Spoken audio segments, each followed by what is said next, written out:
Nunca pensei que sentiria vergonha de carregar o sobrenome que construí com tanto orgulho.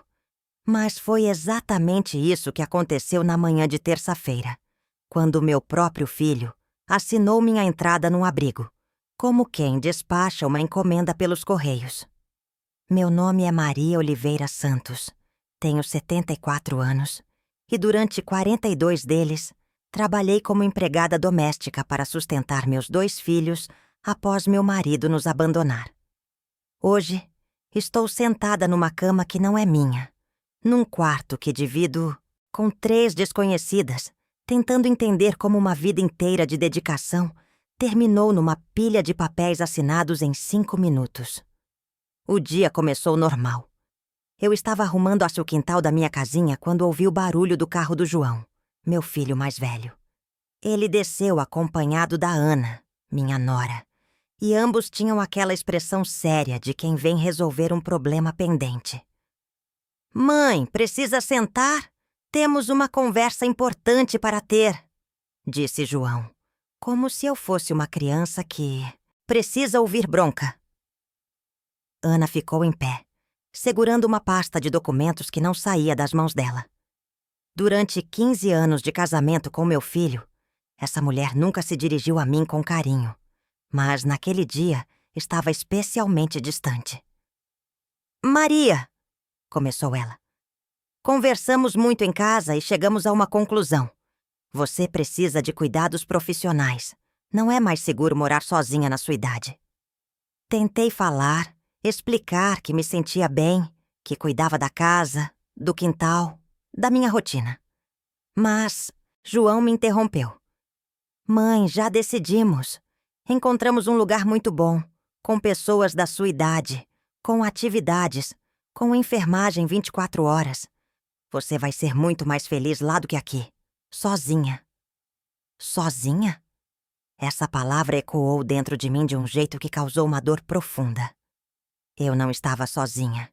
Tinha minha rotina, minhas plantas, minha vizinha Rosa, que tomava café comigo todas as tardes, meu gatinho Bisteca, que dormia no meu colo.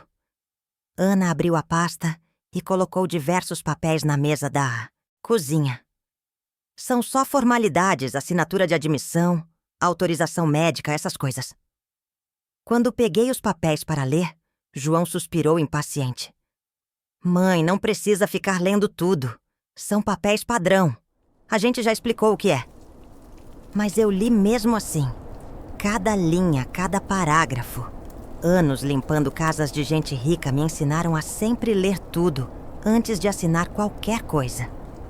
Nos documentos descobri que o abrigo custava R$ 3.000 mensais, que seria descontado direto da minha aposentadoria, e que eles tinham autorização para tomar decisões médicas por mim. "João", perguntei, "por que você vai decidir sobre minha saúde? Eu estou lúcida, caminho, cuido de tudo sozinha." Ele suspirou de novo. "Mãe, é preventivo. Se acontecer alguma coisa, alguém precisa ter autorização para agir rápido." O que mais me machucou não foram as palavras, mas o tom. Era o mesmo tom que ele usava no escritório quando falava com funcionários sobre cortes de gastos. Técnico, frio, eficiente. Eu era um problema, administrativo sendo resolvido numa manhã de terça-feira. Ana olhou o relógio. "Maria precisa arrumar suas coisas. A vaga está confirmada para hoje à tarde e, se não ocuparmos, perdemos." "Hoje?" perguntei. "Sim, mãe. É melhor fazer a transição rápido, sem prolongar o sofrimento", respondeu João. "Sofrimento de quem?" eu pensei, mas não falei. Subi para o quarto, aquele mesmo quarto onde cuidei dele durante o sarampo, onde velei suas febres de madrugada, onde ensinei ele a fazer lição de casa na mesa pequena que ainda estava ali. Comecei a colocar roupas numa mala, mas minhas mãos tremiam, não de medo, mas de uma tristeza que parecia ocupar cada espaço dentro de mim. "Mãe, pode levar só o essencial. Lá eles têm roupas de cama, toalhas, essas coisas", gritou Ana do andar de baixo. "Essencial." 42 anos de trabalho, de economias, de cuidados reduzidos ao essencial que cabia numa mala pequena. Peguei algumas roupas simples, remédios, escova de dentes, chinelos, mas escondi no fundo da mala 2 coisas que considerava realmente essenciais. Uma foto do meu falecido marido, antes dele nos abandonar, e uma carteirinha de identidade velha, onde eu ainda sorria. Quando descemos, Rosa estava na cerca, olhando com os olhos cheios de lágrimas. "Maria, você tem certeza disso?" Ela perguntou baixinho. Antes que eu pudesse responder, João se adiantou. "Dona Rosa, é o melhor para ela. Lá vai ter companhia, vai estar segura." Rosa me olhou de um jeito que aqueceu meu coração por dentro. Era o olhar de alguém que entendia exatamente o que estava acontecendo. No carro, durante o trajeto até o abrigo, tentei conversar sobre coisas comuns. O tempo, o trânsito, as plantas do quintal que precisariam de água. Ana respondia com monossílabos, mexendo no celular. João falava sobre as vantagens do abrigo como um vendedor falando de apartamento. Tem televisão a cabo em todos os quartos, 3 refeições balanceadas, assistência médica, atividades recreativas. Eu só queria que ele me olhasse nos olhos e dissesse que sentiria minha falta. O abrigo São Francisco ficava numa rua lateral, num prédio branco de 2 andares com grades nas janelas do térreo. A diretora Sofia nos recebeu com um sorriso profissional e eficiência administrativa. "Dona Maria, seja bem-vinda. Tenho certeza de que vai se adaptar rapidamente.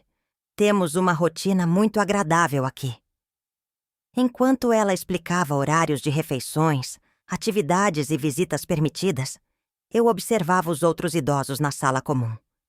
Alguns assistiam televisão sem prestar atenção. Outros olhavam para a rua através das grades. Havia quem simplesmente dormia numa cadeira. Sofia me levou até o quarto número 7, onde conheci minhas companheiras de quarto. Teresa, 78 anos, que falava sozinha e procurava pela filha morta há 10 anos. Beatriz, Rota, de 1 ano, que passou a tarde inteira me contando sobre os netos que prometiam visitar todo domingo, mas apareciam a cada 3 meses. E Isabel, 85 anos, que guardava dinheiro embaixo do colchão, porque tinha medo de que roubassem sua aposentadoria. João ajudou a organizar minhas poucas roupas no armário compartilhado. Eu esperava uma despedida carinhosa, um abraço demorado, talvez até lágrimas. Em vez disso, ele olhou o relógio. "Mãe, preciso ir. Ana tem médico às 4 e depois precisamos buscar as crianças na escola." Ana se aproximou e me deu um beijo rápido na bochecha, daqueles que não tocam a pele direito. "Maria, qualquer coisa é só ligar. Mas não se preocupe, vai se acostumar. Rápido." Quando eles saíram, fiquei parada no meio do quarto, olhando para a mala vazia no chão. 42 anos de trabalho, de privações, de sacrifícios, cabiam agora numa gaveta de armário dividida com 3 estranhas. Sentei na cama que rangeu como as camas dos hotéis baratos onde eu dormia quando trabalhava fora. E pela primeira vez naquele dia, o silêncio chegou completo. Foi naquele silêncio que entendi uma coisa terrível. Para meus filhos, eu havia morrido antes mesmo de morrer. A pessoa que eles colocaram naquele abrigo não era mais a mãe que os criou. Era apenas uma obrigação da qual finalmente conseguiram se livrar. Teresa se aproximou e sentou ao meu lado. "Primeira vez?" Balancei a cabeça confirmando. "Vai doer por uns dias. Depois você se acostuma. Ou então você faz alguma coisa para mudar." A primeira noite foi a mais longa da minha vida. Cada barulho era estranho. Cada cheiro era diferente. Cada hora que passava me lembrava de que eu não estava mais na minha casa. Isabel roncava. Beatriz chorava baixinho. Teresa conversava com fantasmas. Eu ficava olhando para o teto pensando em como havia chegado até ali. Pensava no João bebê, que chorava só de fome e que só acalmava quando eu cantava baixinho no ouvido dele. Pensava no Pedro adolescente, que me trouxe a primeira namorada e me pediu para fazer o melhor almoço da minha vida, para impressionar ela. Mãe, será que eles se lembravam dessas coisas?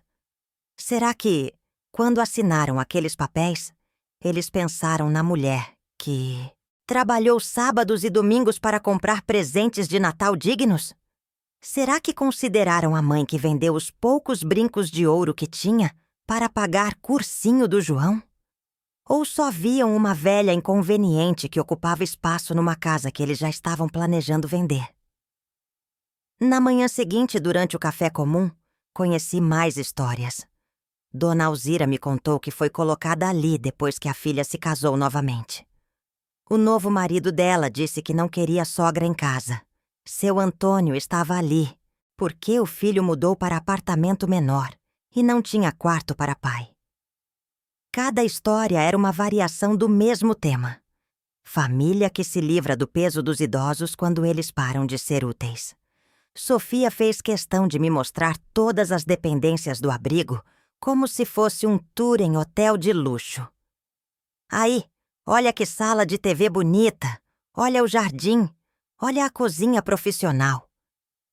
Mas, por trás do sorriso profissional, eu percebia que ela sabia exatamente o que cada um de nós estava sentindo.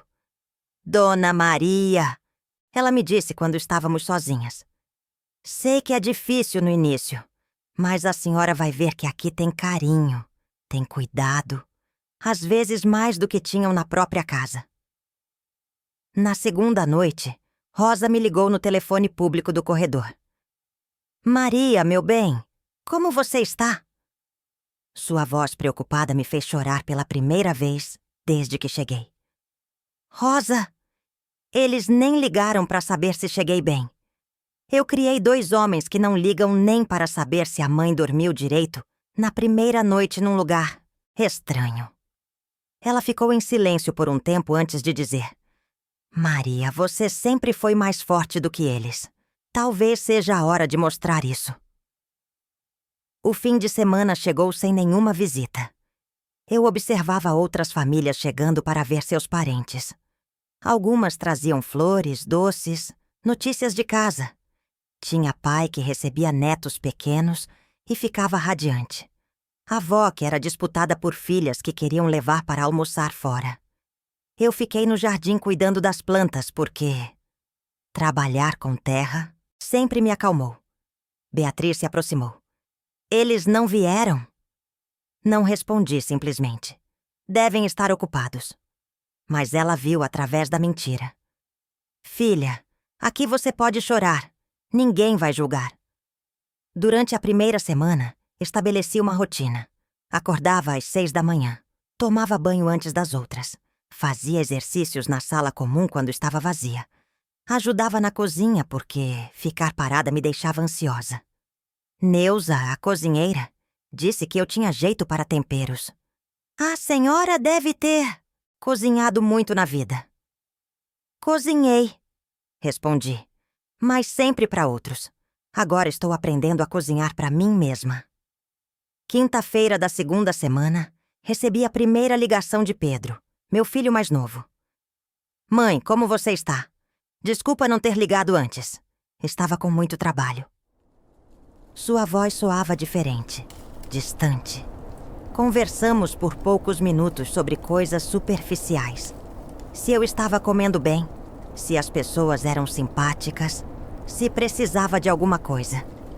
Quando perguntei sobre a namorada, sobre os planos, as respostas vieram rápidas e vagas. Está tudo bem, mãe. Logo a gente vem te visitar. Mas a visita não veio. Nem na segunda semana, nem na terceira. Rosa continuava ligando religiosamente a cada 2 dias, me contando novidades do bairro, me mantendo conectada com a vida que eu conhecia. Maria, sua casa continua fechada. Ninguém foi lá, nem para regar suas plantas. Minhas plantas? Pensei nos meus gerânios, na roseira que plantei quando João nasceu, na horta onde cultivava temperos frescos, tudo morrendo por abandono como eu. Foi numa dessas conversas com Rosa que descobri a primeira verdade sobre meus filhos. Maria, preciso te contar uma coisa. Ontem vi João na casa de materiais de construção. Estava comprando tinta, fita adesiva, essas coisas. Dona Marlene, que trabalha lá, disse que ele comentou sobre reformar para vender logo. Meu coração se apertou de um jeito que causou um sofrimento indescritível. Eles não tinham me colocado ali para meu bem. Tinham me colocado ali para ter a casa livre e poder vendê-la sem interferência. Naquela noite, não consegui dormir. Fiquei pensando em todos os sinais que ignorei por amor. João sempre perguntava sobre minha aposentadoria, sobre quanto a casa podia valer, sobre onde eu guardava documentos importantes. Pedro vivia comentando que eu devia organizar melhor a vida financeira e oferecia ajuda para cuidar das suas coisas, mãe. Eu interpretava como cuidado filial, mas agora via claramente. Era mapeamento de patrimônio. Rosa me trouxe mais informações na semana seguinte. João havia contratado um pedreiro para fazer orçamento de reforma. Ana estava levando uma decoradora para avaliar o potencial da casa. E Pedro havia sido visto medindo os cômodos com uma trena. Maria, eles estão planejando vender sua casa sem nem te consultar. Isso não pode ser legal. Não era mesmo legal. Mas eu estava começando a entender que legalidade não era o forte dos meus filhos. A assistente social do abrigo, Laura, fez uma visita de rotina para avaliar minha adaptação. Dona Maria, como está se sentindo? Tem alguma queixa, alguma dificuldade? Olhei para ela e pensei em contar tudo sobre a casa, sobre os filhos, sobre a sensação de ter sido enganada. Mas algo me impediu. Estou bem, disse, aprendendo coisas novas. E era verdade. Estavas aprendendo que as pessoas em quem mais confiamos podem ser as que mais nos decepcionam. Laura perguntou sobre visitas da família. Ainda não. Vieram, mas prometeram vir logo. Menti. Ela anotou alguma coisa no relatório. É normal demorarem um pouco para se acostumar. Às vezes a família fica com culpa e demora para processar a mudança. Culpa? Será que eles sentiam culpa? Ou estavam apenas ocupados demais, planejando o que fazer com os bens que acreditavam ter herdado automaticamente? Durante o almoço, conversei mais com Isabel sobre seus filhos. Minha filha vem me ver uma vez por mês, ela me contou. Sempre traz alguma coisa gostosa e me abraça. Mas sei que ela sofre para pagar este lugar.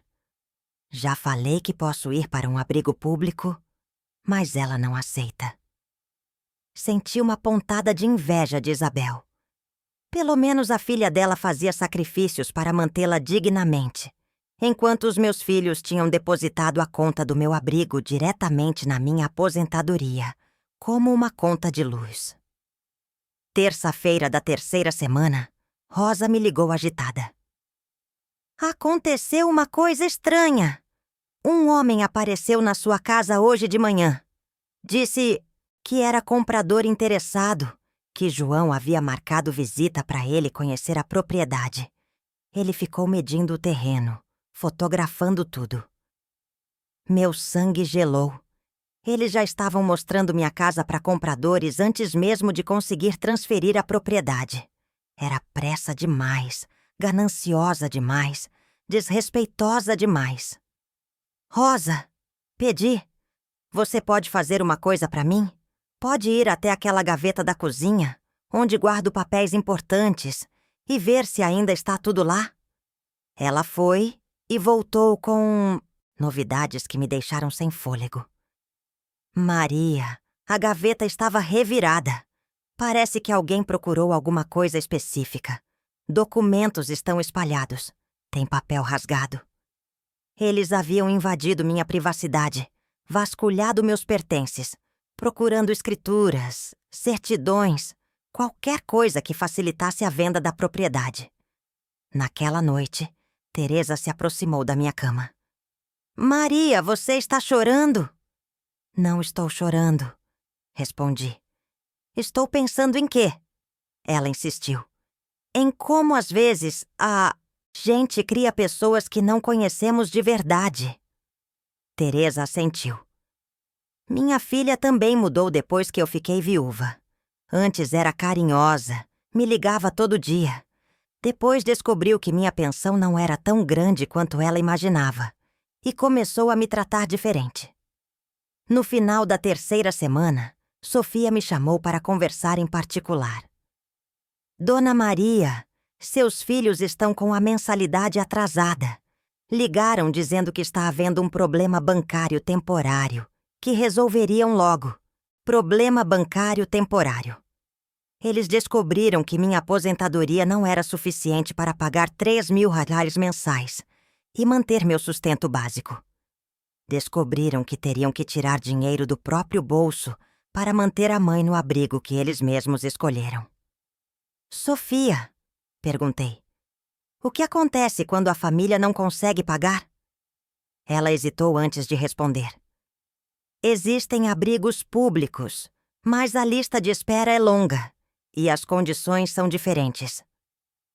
Diferentes significava piores, eu entendi. Significava que meus filhos tinham me colocado numa situação onde eu dependia da boa vontade deles para não ser transferida para um lugar ainda mais precário. Era uma forma sutil de chantagem emocional.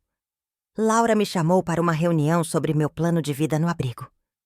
Durante nossa conversa, ela fez perguntas que me fizeram pensar. Dona Maria, antes de vir para cá, como era sua relação com seus filhos? Eles visitavam com frequência? Participavam das suas decisões? Respondi honestamente. Eles apareciam quando precisavam de alguma coisa. Dinheiro emprestado, comida pronta, alguém para cuidar das crianças. Mas visita só por visita? Não, isso não acontecia muito. E a senhora? Ela continuou. Como se sentia sendo sempre a pessoa que resolvia os problemas dos outros? Parei para pensar. Durante anos achei que era meu papel como mãe estar sempre disponível, sempre pronta para ajudar, sempre oferecendo soluções. Me sentia útil, respondi. Mas agora percebo que me sentia útil. Não, amada. Laura anotou alguma coisa. Há diferença entre as duas coisas? Toda a diferença do mundo, respondi. Quando a conversa terminou, fiquei pensando numa coisa que Laura havia dito. Dona Maria, a senhora construiu uma identidade baseada em servir outros. Agora que não pode mais servir da mesma forma, quem a senhora é? Essa pergunta me acompanhou durante o resto do dia. Quem eu era? Além da mãe de João e Pedro, além da trabalhadora doméstica aposentada, além da mulher que sempre colocava todos na frente de si mesma. Na 4ª semana, Pedro finalmente apareceu para visitar. Chegou num domingo de manhã, sozinho, com uma expressão misturada de culpa e pressa. Mãe, desculpa a demora. Estava com muito trabalho, mudança de emprego, essa correria. Conversamos na sala comum, mas eu sentia que ele estava representando o papel de filho preocupado para a plateia de funcionários e outros visitantes. Como você está se adaptando? Perguntou, olhando em volta como se avaliasse se o investimento estava valendo a pena. Estou aprendendo, respondi. Aprendendo que mudança de vida força a gente a descobrir verdades que não queria ver. Ele pareceu desconfortável com minha resposta. Mãe, você está bem? Está falando meio estranho. Estou falando claro pela primeira vez na vida, respondi. Durante nossa conversa, Pedro mencionou casualmente que estavam organizando suas coisas na casa e que haviam guardado tudo com cuidado numa caixa, para quando você quiser. Minhas coisas, numa caixa. 40 anos de vida numa caixa guardada. Pedro, perguntei, Vocês já decidiram o que vão fazer com a casa? Ele hesitou. Estamos avaliando as opções. Manter ela fechada sai caro. Com IPTU, luz, limpeza. Então vocês querem vender? Não foi pergunta, foi constatação. Ele suspirou. Mãe, você não pode mais morar sozinha. A casa é grande demais, tem muita manutenção. Se vendermos, dá para investir o dinheiro e garantir que você tenha uma aposentadoria mais confortável aqui. Era uma explicação ensaiada, cheia de justificativas que soavam racionais, mas que escondiam o interesse real. Eles queriam o dinheiro. E se eu não concordar? Perguntei. Pedro ficou visivelmente irritado. Mãe, seja realista. Você não tem condições de voltar para casa. Aqui é o melhor lugar para você agora. É seguro. Tem acompanhamento médico. Tem pessoas da sua idade. E se eu sair daqui e for morar em outro lugar? Insisti. Com que dinheiro? Ele rebateu rapidamente, revelando mais do que pretendia. Sua aposentadoria mal cobre este abrigo. Sem a casa vendida, você não tem como se manter sozinha. Ali estava a verdade crua. Eles haviam me colocado numa armadilha financeira. Minha aposentadoria pagava o abrigo, mas não sobrava nada para a independência. Para sair dali, eu precisaria de recursos que, segundo eles, só viriam da venda da minha casa. E a venda da casa só aconteceria se eu concordasse. Era chantagem disfarçada de cuidado familiar. Quando Pedro foi embora, prometeu que voltaria semana que vem para conversarmos mais sobre o futuro. Mas eu já sabia que esse futuro era um presente envenenado. Aceitar a venda da casa e ficar para sempre dependente da boa vontade deles. Ou resistir e ser ameaçada com transferência para abrigo público quando o dinheiro acabasse. Laura se aproximou depois que ele saiu. Dona Maria, percebi que a senhora ficou abalada com a visita. Laura, respondi. Você tem filhos? Tenho 2 filhas. Elas te respeitam? Respeitam? Então, você não vai entender o que eu estou passando. Naquela noite, deitada na cama dura do abrigo, comecei a juntar os pedaços da minha história. João e Pedro não eram mais os meninos que eu havia criado. Eram homens de 45 e 39 anos que viam a mãe como um obstáculo entre eles e uma herança. Homens que calcularam friamente que era mais barato me manter num abrigo do que conviver com minhas necessidades e opiniões em casa. Homens que falsificaram preocupação com minha segurança para esconder interesse pelo meu patrimônio. Isabel, que dormia na cama ao lado, sussurrou no escuro. Maria, você ainda está acordada? Estou. Sabe qual foi o meu erro? Qual? Acreditar que amor de mãe era suficiente para garantir respeito de filho. Não é. Respeito se conquista, se exige, se mantém. Amor sem respeito é só chantagem emocional. Suas palavras causaram uma dor profunda, mas também uma clareza que eu não tinha antes. Na 5ª semana, algo dentro de mim mudou. Parei de esperar ligações que não vinham. Parei de inventar desculpas para filhos que não mereciam defesa. Parei de sentir pena de mim mesma. Comecei a observar como o abrigo realmente funcionava. Quem visitava quem? Quais funcionários eram genuinamente cuidadosos e quais só estavam cumprindo o protocolo? Percebi que Sofia era do tipo genuíno. Ela conhecia a história de cada residente e tratava todos com dignidade real. Sofia, perguntei numa manhã.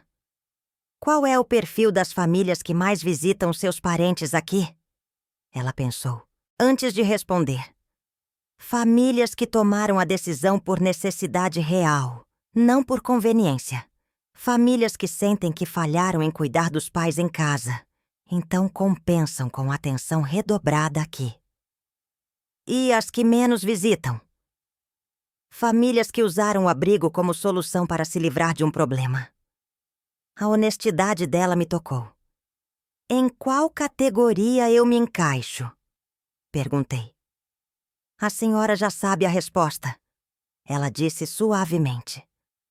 Laura me contou que tinha uma amiga advogada que atendia casos de idosos com problemas familiares. Se a senhora quiser, posso dar o contato dela.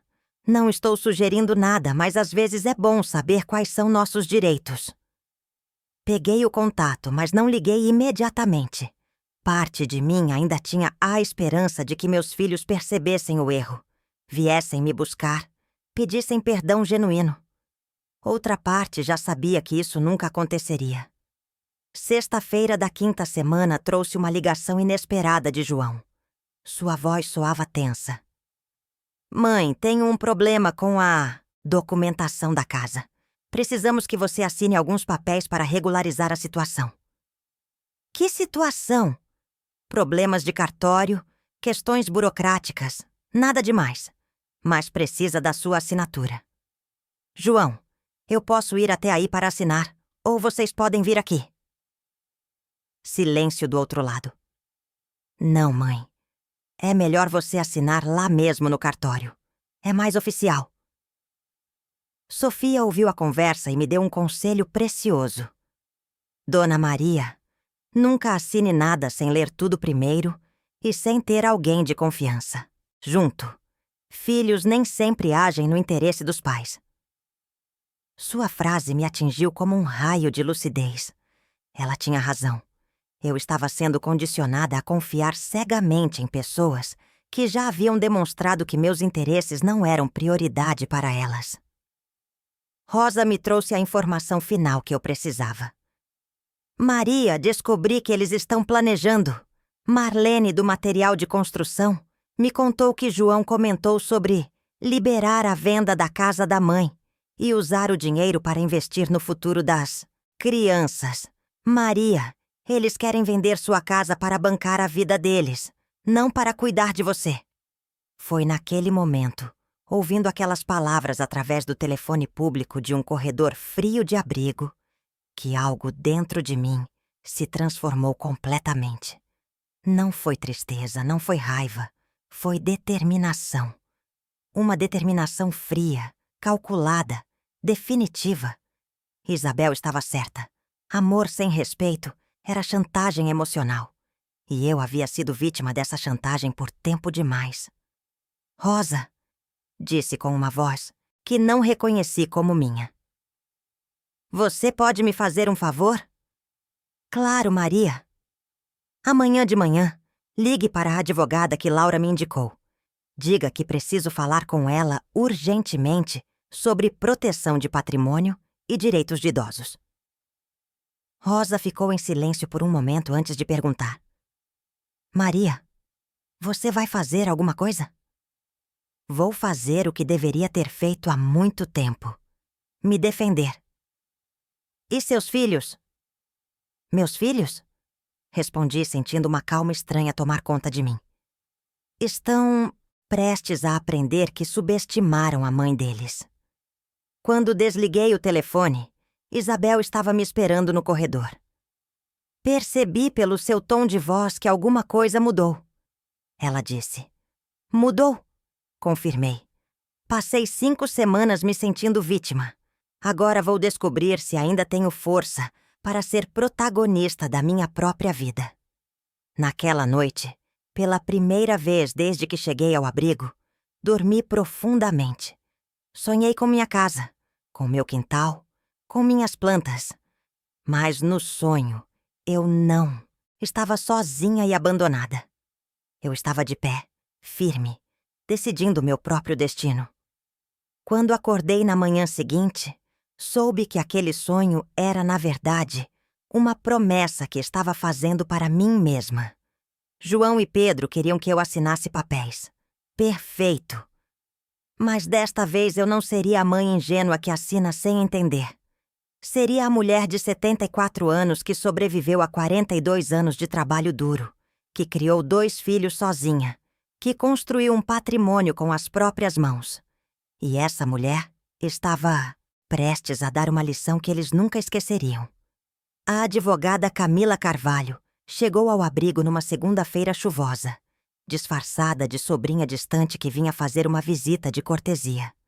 Sofia havia facilitado o encontro, entendendo que algumas conversas precisam acontecer longe de ouvidos curiosos.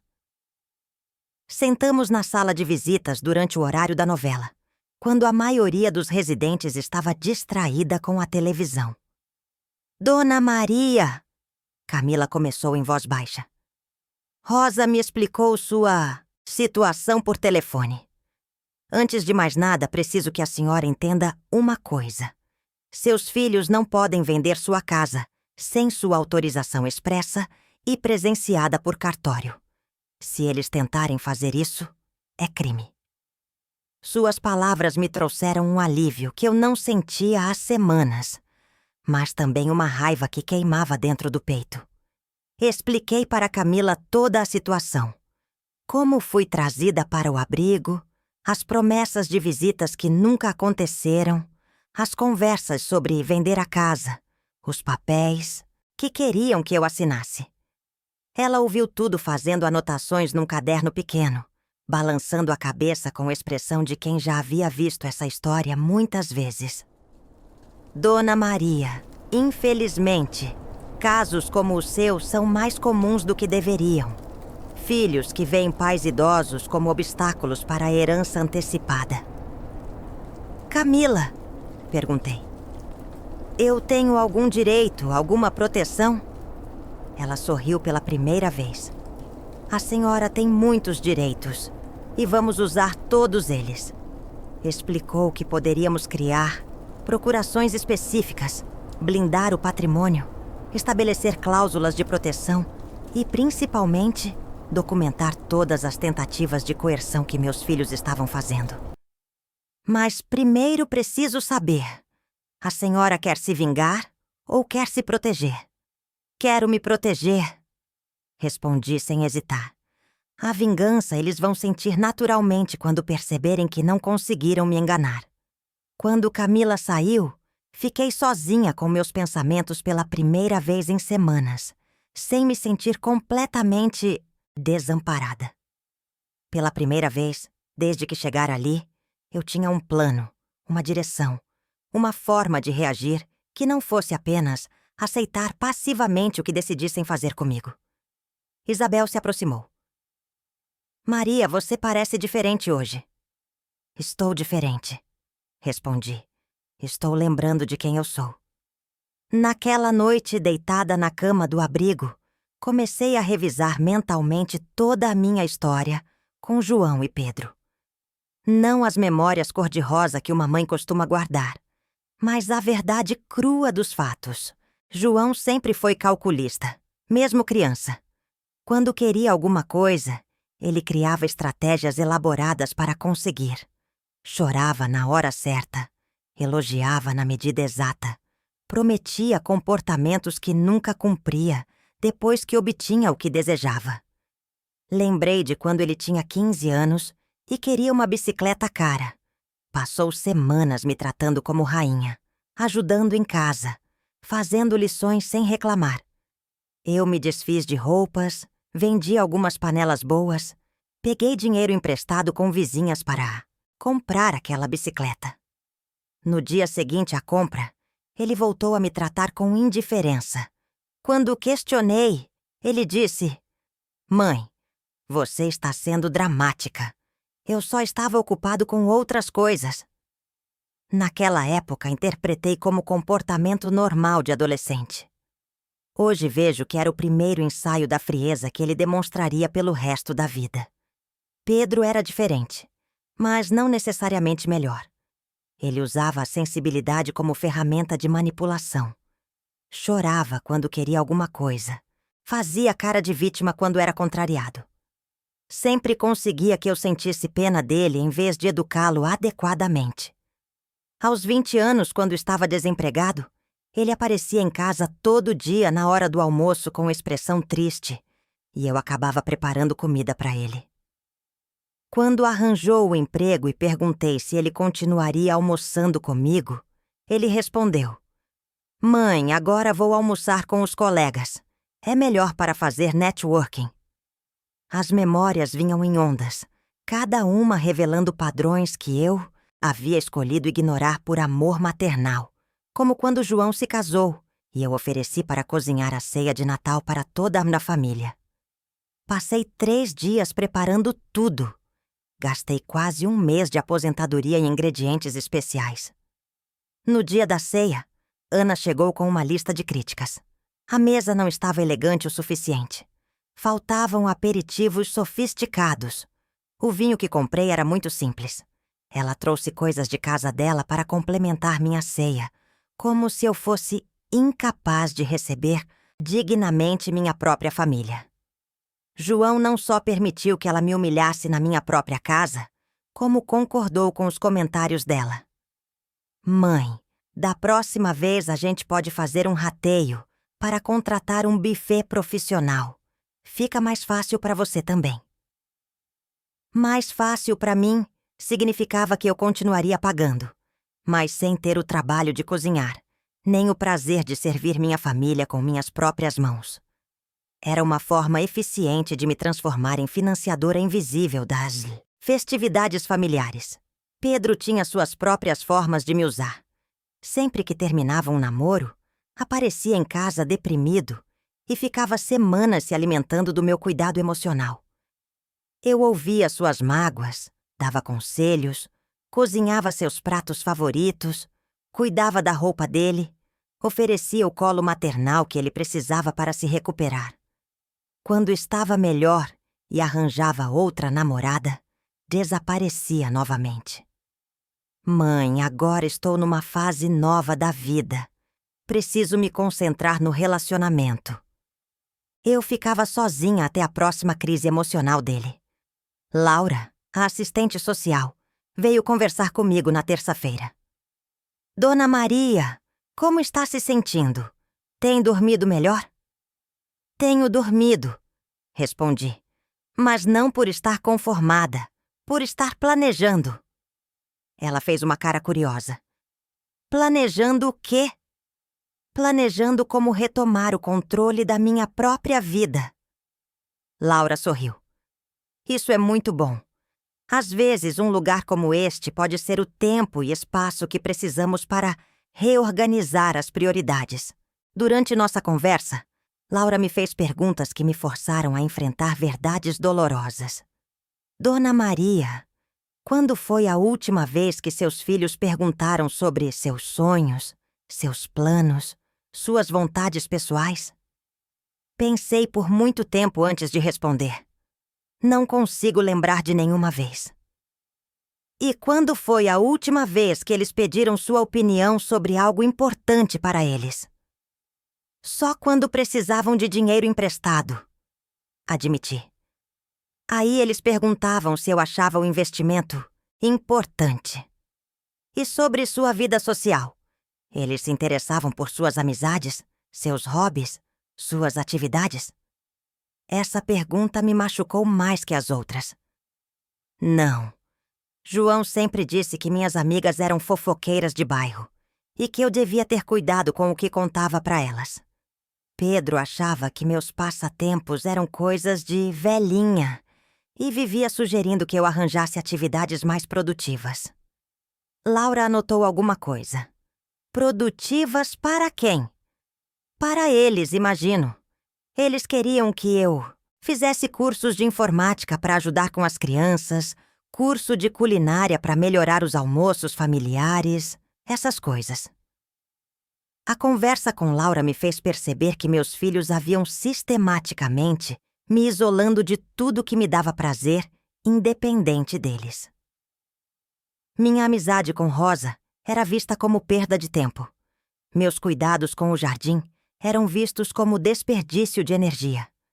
Minha vontade de viajar para conhecer a terra onde nasci era vista como despesa desnecessária, na sua idade, mãe.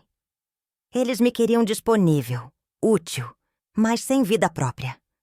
Rosa me ligou na quarta-feira com novidades perturbadoras. Maria, hoje de manhã vi João na sua casa com um homem de terno. Eles estavam medindo os cômodos de novo e fotografando tudo. Marlene disse que ouviu eles comentando sobre acelerar o processo, porque já tinha um comprador interessado. Meu coração disparou. Eles estão tentando vender antes mesmo de conseguir minha assinatura? Parece que sim. E tem mais. Ana estava lá também, separando seus objetos pessoais em caixas. Vi ela jogando fora suas plantas do quintal. Minhas plantas, meus gerânios que cuidava há 15 anos, minha roseira que plantei quando João nasceu, minha horta de temperos que me dava tanto orgulho. Eles estavam apagando minha existência daquela casa como se eu já tivesse morrido. Rosa, pedi, você consegue salvar alguma coisa, alguma plantinha, alguma foto que eles possam estar jogando fora? Já salvei, Maria. Tenho mudas das suas plantas no meu quintal e guardei uma caixa de fotografias que encontrei no lixo. Naquele momento, entendi que não era apenas minha casa que eles queriam vender.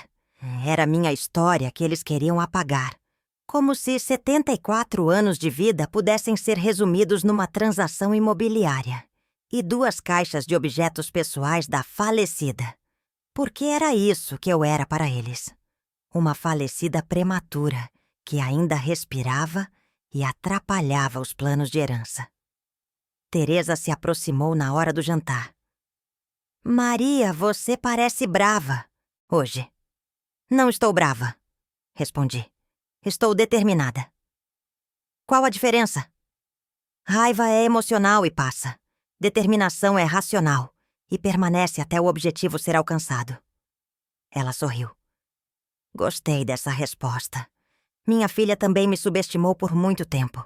Achava que eu era uma velhinha indefesa que ia aceitar qualquer coisa. Quando ela descobriu que eu tinha transferido minha aposentadoria para outra conta sem avisar, quase teve um ataque. A história de Teresa me deu ideias.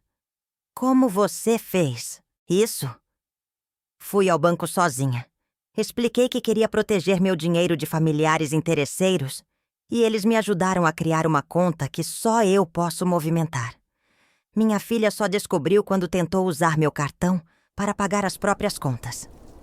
E como ela reagiu? Veio aqui chorando, pedindo desculpas, prometendo que mudaria, mas não mudou. Só ficou mais cuidadosa para não demonstrar o interesse no dinheiro de forma tão óbvia.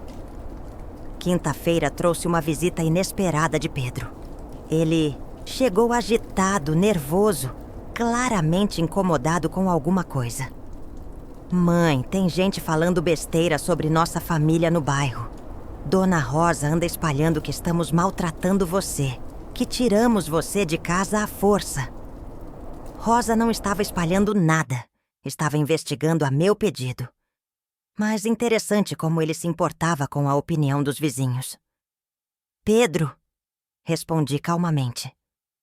O que exatamente está incomodando você? O fato de estarem falando ou o fato de estarem falando a verdade? Ele ficou vermelho. Mãe, nós não maltratamos você. Trouxemos você para um lugar seguro, com cuidados médicos, com pessoas da sua idade. Foi uma decisão difícil, mas foi pensando no seu bem. E vocês consultaram algum médico antes de tomar essa decisão, pensando no meu bem? Perguntei. Consultaram algum especialista em geriatria? Fizeram algum exame para atestar que eu precisava de cuidados especiais? Pedro hesitou. Mãe, não precisava de médico para ver que você estava ficando mais esquecida, mais frágil. Exemplos. Dê-me exemplos específicos da minha fragilidade ou esquecimento. Ele ficou sem resposta porque não existiam exemplos. Eu nunca havia demonstrado sinais de senilidade. Nunca havia tido acidentes domésticos. Nunca havia esquecido compromissos importantes. A única fragilidade que eu demonstrava era aceitar passivamente as decisões que eles tomavam por mim. Pedro, continuei, vocês decidiram que eu precisava sair de casa porque vocês precisavam que eu saísse de casa. É diferente. Mãe, você está falando como se a gente tivesse más intenções. Não tem? Perguntei, olhando direto nos olhos dele. Então, me explique por que vocês estão mostrando minha casa para compradores antes mesmo de conversar comigo sobre venda. O rosto dele ficou branco. Quem disse isso? Pessoas que se importam comigo de verdade. Ele tentou explicar. Mãe, a gente só estava avaliando o valor de mercado para quando você decidir vender. É bom saber quanto vale para tomar decisões conscientes. Decisões conscientes? Repeti. E eu vou participar dessas decisões conscientes ou vocês vão continuar tomando tudo sozinhos como fizeram para me trazer para cá? Pedro se levantou incomodado. Mãe, você está diferente, mais agressiva. Talvez seja bom conversar com a assistente social sobre isso. Depois que ele saiu, Laura me procurou. Dona Maria, seu filho pediu para eu avaliar se a senhora está apresentando sinais de paranoia ou agressividade excessiva. Sorri pela primeira vez em semanas. E o que você vai falar para ele? Que paranoia é quando a pessoa acredita em ameaças que não existem. No seu caso, as ameaças são reais e documentadas. E que agressividade seria reagir com violência? A senhora está reagindo com inteligência. Laura me contou que Pedro havia sugerido que eu fosse medicada para ficar mais calma e aceitar melhor as mudanças. Ele disse que antes você era mais dócil, mais colaborativa e que agora está questionando tudo. Antes eu era mais submissa, corrigi. Agora estou aprendendo a diferença entre colaboração e submissão. Laura sorriu. Essa é uma diferença importante mesmo. Sexta-feira da sexta semana, trouxe o telefonema que eu estava esperando e temendo ao mesmo tempo. Era João com voz controladamente furiosa. Mãe, o que você fez? Bom dia para você também, João. Do que você está falando? Não conseguimos acessar nenhum documento da casa. O cartório disse que você constituiu advogado e que qualquer questão tem que ser tratada com ele. Que advogado? Quando você fez isso? Fiz o que qualquer pessoa de 74 anos lúcida e dona dos próprios bens deveria fazer. Protegi meu patrimônio de interessados. Silêncio do outro lado. Mãe, nós somos seus filhos, não interessados. Rodrigo, interessados são pessoas que demonstram interesse pelos meus bens, sem demonstrar interesse por mim. Vocês se encaixam perfeitamente nessa definição? Ele bateu o telefone. Meia hora depois, Ana ligou com um tom mais diplomático. Maria, acho que houve um mal-entendido. João está nervoso porque encontrou dificuldades burocráticas para resolver questões da sua casa. Não é nada pessoal contra você. Maria, respondi. Exatamente quais questões da minha casa vocês estão tentando resolver sem me consultar? Silêncio. Questões de manutenção, segurança, essas coisas. Manutenção? Repeti. Vocês estão reformando minha casa para vendê-la. Isso não é manutenção. É preparação para transação comercial. Maria, você precisa ser realista. Não pode mais morar sozinha.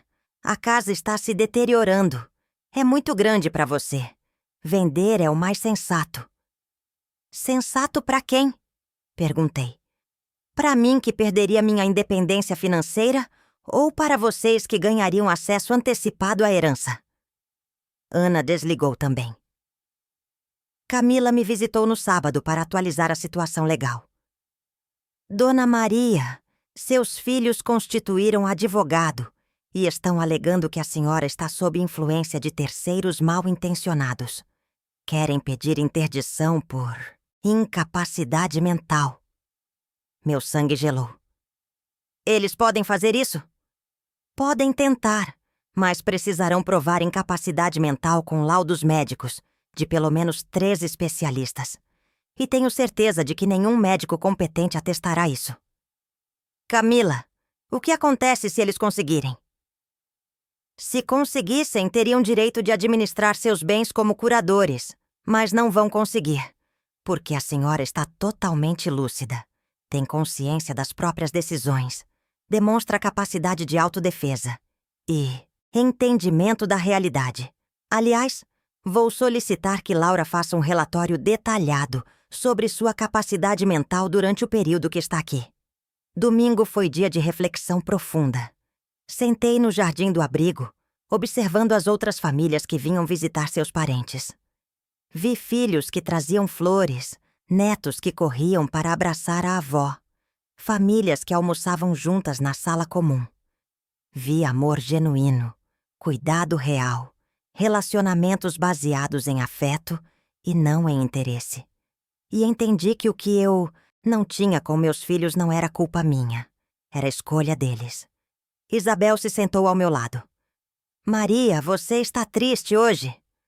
Não estou triste. Estou fazendo o luto. Luto de quê? Luto dos filhos que pensei que tinha, dos relacionamentos que pensei que existiam, das ilusões que alimentei por décadas. E depois do luto? Depois do luto vem a libertação. E depois da libertação, vem a vida nova. Rosa me ligou à noite com a informação que eu precisava para tomar minha decisão final. Maria, hoje João e Ana trouxeram um caminhão de mudança na sua casa. Levaram todos os seus móveis, suas roupas, seus objetos pessoais. A casa está completamente vazia. Eles colocaram uma placa de vende-se no portão. Eles tinham apagado minha existência daquela casa antes mesmo de conseguir vendê-la legalmente. Era a confirmação definitiva de que eu não era mais mãe ou pessoa para eles. Era apenas um obstáculo entre eles e o dinheiro. Rosa, disse com uma voz que saiu firme e determinada. Manhã, ligue para Camila e diga que estou pronta para partir para essa ofensiva. Cansei de me defender, agora vou atacar.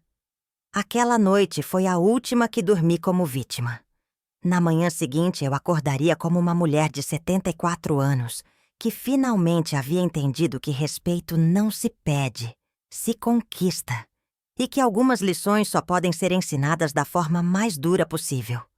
Na segunda-feira de manhã, acordei às 5 horas com uma clareza mental que não sentia há anos. Não era mais a mãe abandonada, esperando compaixão dos filhos ingratos. Era uma mulher adulta que havia decidido recuperar o controle da própria vida. Levantei, tomei banho, me arrumei com cuidado e desci para tomar café antes das outras residentes acordarem. Precisava de silêncio para finalizar meu plano. Camila chegou às 9 horas em ponto, trazendo uma pasta de documentos e um sorriso que misturava admiração com determinação profissional. Dona Maria, conversamos por telefone sobre sua decisão de tomar medidas ativas. Confirma que quer seguir adiante? Confirmo completamente, respondi. Meus filhos me trataram como incapaz. Agora vão descobrir exatamente do que sou capaz.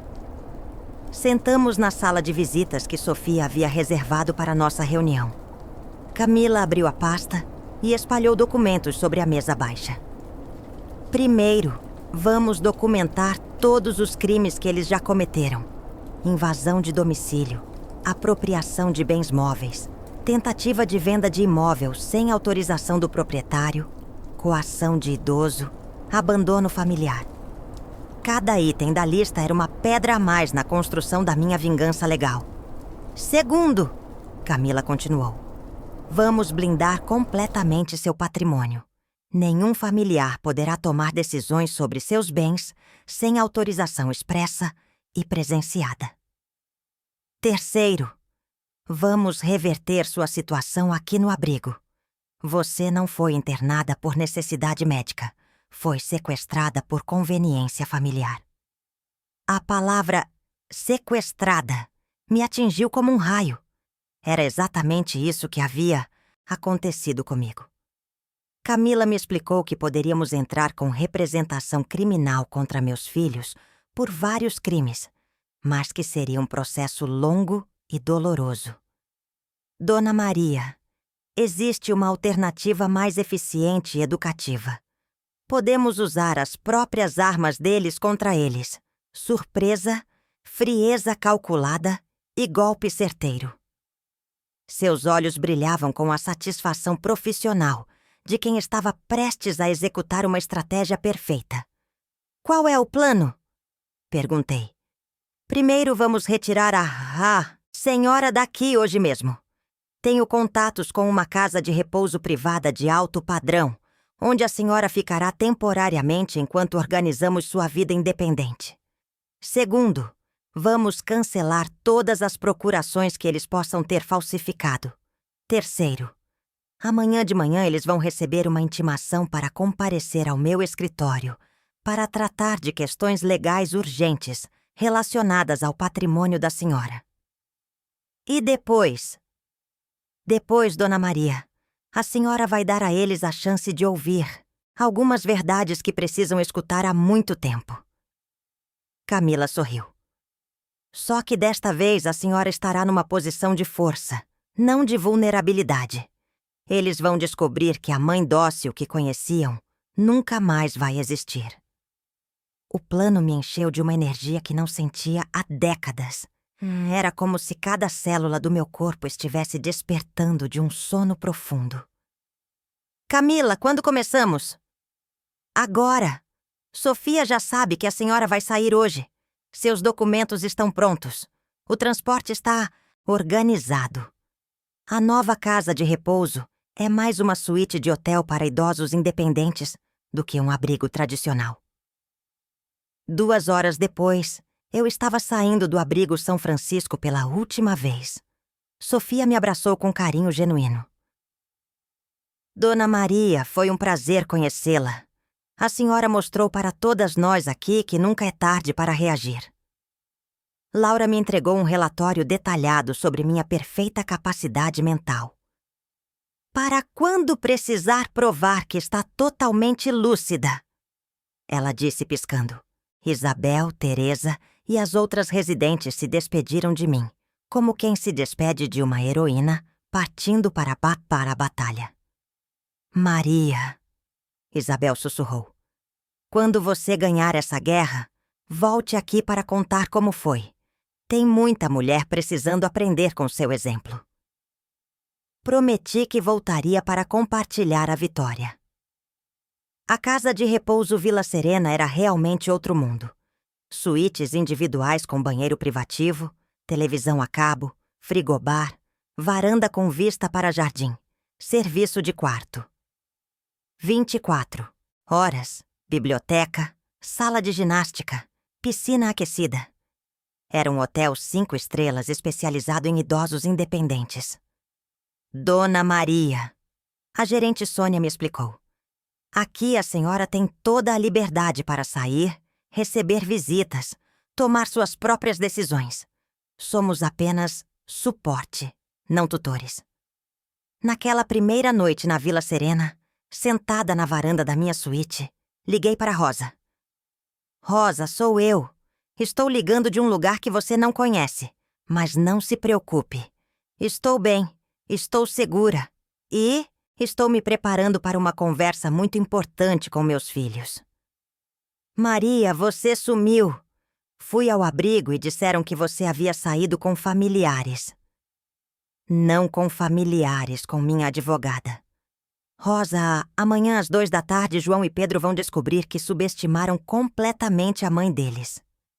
Terça-feira chegou com sol forte e uma sensação de energia correndo nas minhas veias. Eu havia dormido profundamente pela primeira vez em meses, tomado um banho relaxante na banheira da suíte, me arrumado com roupas novas que Camila havia providenciado. Quando me olhei no espelho, vi uma mulher de 74 anos, digna, elegante, determinada. Não vi mais a vítima assustada que havia sido depositada no abrigo 6 semanas atrás. Camila me buscou às 13h30 num carro confortável. Durante o trajeto até o escritório dela, revisamos nossa estratégia.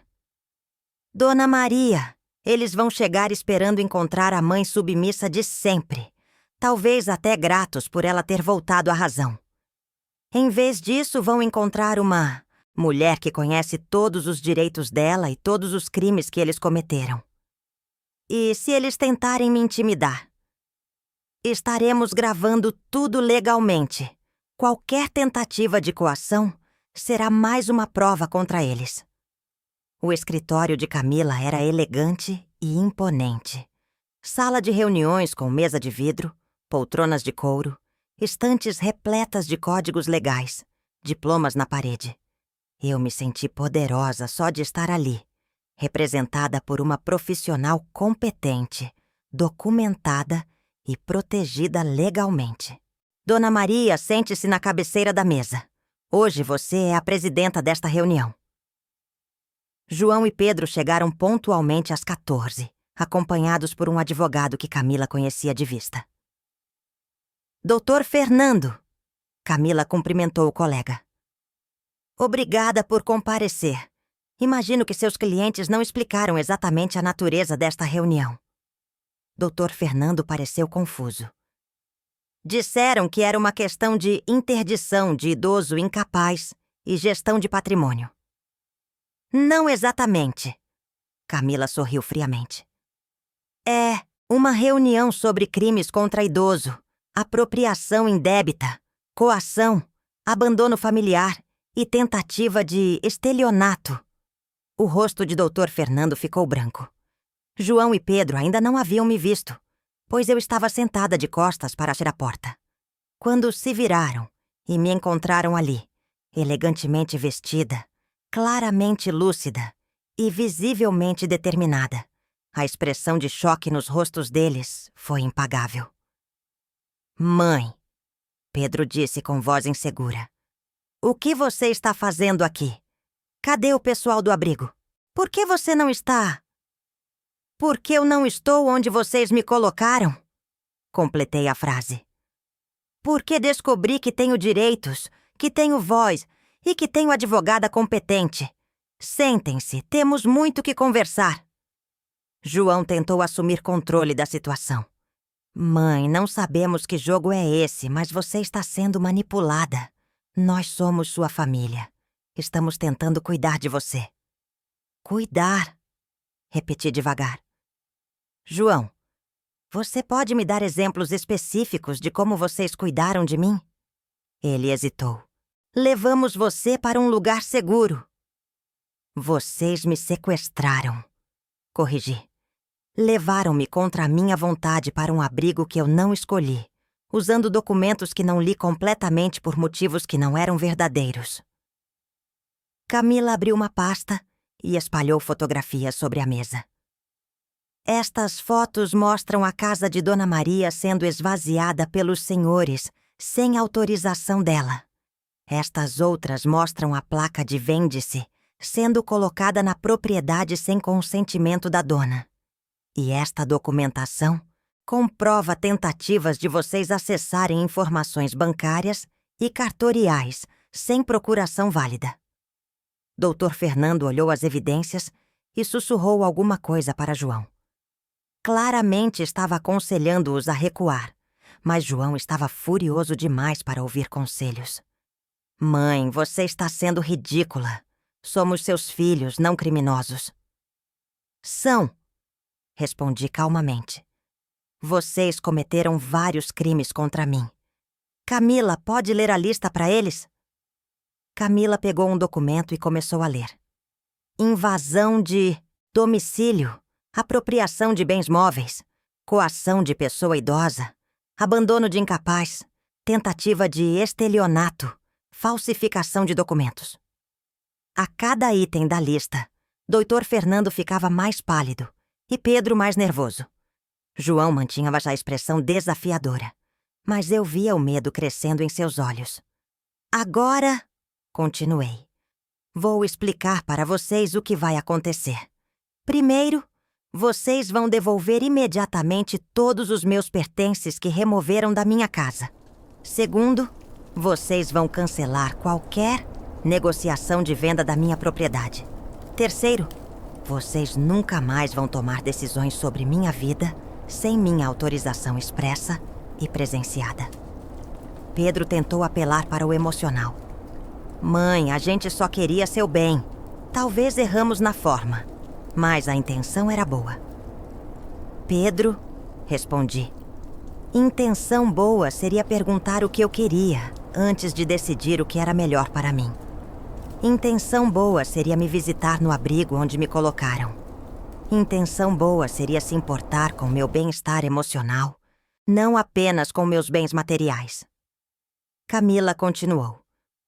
Os senhores têm 48 horas para devolver todos os bens removidos da casa de Dona Maria. Têm 72 horas para cancelar qualquer processo de venda da propriedade. E têm 30 dias para compensar financeiramente todos os custos que ela teve com o advogado, nova moradia e transtornos causados pelas atitudes dos senhores. E se não cumprirmos? João perguntou com arrogância. Então, Camila sorriu geladamente. Entraremos com representação criminal por todos os crimes listados. Pediremos reparação civil por danos morais e materiais e tornaremos público o caso como exemplo de violência contra idoso. Imagino como isso afetaria suas reputações profissionais. Dr. Fernando se levantou. Preciso conversar com meus clientes em particular. Camila assentiu. Claro, usem a sala ao lado. Tem 15 minutos para decidir se preferem acordo ou batalha judicial. Quando saíram, Camila me olhou com orgulho. Dona Maria, a senhora está sendo perfeita. Firme, clara, documentada. Eles estão apavorados. Camila, perguntei. Você acha que eles vão aceitar o acordo? Tenho certeza. Dr. Fernando é competente. Já deve ter explicado para eles que não tem chance nenhuma numa batalha legal. E João, apesar da arrogância, é calculista demais para arriscar a reputação numa briga que não pode ganhar. Quando voltaram, Dr. Fernando estava claramente constrangido e meus filhos pareciam ter envelhecido 10 anos. Doutora Camila, Fernando disse, meus clientes aceitam todas as condições do acordo. Querem apenas saber se Dona Maria aceita manter esta questão na esfera privada sem envolvimento criminal? Depende, respondi antes de Camila falar. Vocês vão cumprir rigorosamente todos os termos ou vão tentar me enganar de novo? João falou pela primeira vez desde que voltou. Mãe, vamos cumprir tudo, mas isso significa que nossa relação familiar acabou? Olhei para ele por um longo momento antes de responder. João, nossa relação familiar acabou no dia que vocês me trataram como um problema a ser resolvido em vez de uma pessoa a ser respeitada. O que estamos construindo agora é uma relação de respeito mútuo, baseada em limites claros. E se quisermos tentar reconstruir nossa relação? Pedro perguntou com voz pequena. Terão que provar que mudaram realmente, não apenas temporariamente para conseguir o que querem. Terão que demonstrar respeito genuíno pela minha autonomia, pelos meus direitos, pelas minhas escolhas e, principalmente, terão que aceitar que nunca mais serei a mãe submissa que vocês conheciam. Camila preparou os documentos do acordo enquanto falávamos. Dona Maria tem razão, ela disse. Relacionamentos familiares baseados em chantagem emocional e dependência não são saudáveis para ninguém. Se os senhores quiserem reconstruir algo, terá que ser baseado em respeito mútuo e amor genuíno, não em interesse financeiro. Dr. Fernando pediu para revisar os termos do acordo antes da assinatura. Era um documento detalhado, estabelecendo todas as obrigações de João e Pedro, os prazos para cumprimento, as penalidades em caso de descumprimento e, principalmente, o reconhecimento formal de que eu tinha plena capacidade mental e direito de tomar minhas próprias decisões sobre minha vida e patrimônio. Quando assinaram, percebi que não sentia alegria nem satisfação. Sentia alívio. Alívio de finalmente ter estabelecido limites claros, de ter demonstrado que não era a vítima indefesa que eles imaginavam, de ter recuperado o controle sobre minha própria existência. Pronto, disse quando os últimos documentos foram assinados. Agora vocês sabem onde está a linha que não podem cruzar. João e Pedro saíram cabisbaixos, acompanhados por Dr. Fernando, que claramente estava constrangido por ter aceitado um caso tão indefensável. Camila e eu ficamos sozinhas na sala de reuniões. Dona Maria, como se sente? Me sinto livre, respondi. Pela primeira vez em décadas, me sinto completamente livre. E agora, qual é o próximo passo? Camila perguntou, arrumando os documentos. Agora vou decidir como quero viver o resto da minha vida. Vou escolher onde quero morar, como quero gastar meu dinheiro, com quem quero conviver. Vou fazer escolhas baseadas no que me faz feliz, não no que deixa outros confortáveis. Camila sorriu. Posso ajudar com qualquer questão legal que surgir e posso recomendar profissionais para ajudá-la a organizar sua nova vida independente. Corretores imobiliários, consultores financeiros, o que você precisar. Camila, disse pegando sua mão. Obrigada por me ajudar a recuperar minha dignidade. Obrigada por me tratar como pessoa capaz, quando todos me tratavam como problema a ser resolvido. Quando saí do escritório de Camila naquela tarde, senti como se estivesse nascendo de novo aos 74 anos. A mulher que entrou naquela sala era uma vítima assustada. A mulher que saiu era uma pessoa livre, determinada, dona do próprio destino. João e Pedro haviam tentado me transformar em peso, morto, mas acabaram me transformando em força viva. Na Vila Serena, sentei na varanda da minha suíte para processar tudo o que havia acontecido. Liguei para Rosa. Rosa, acabou. Ganhei.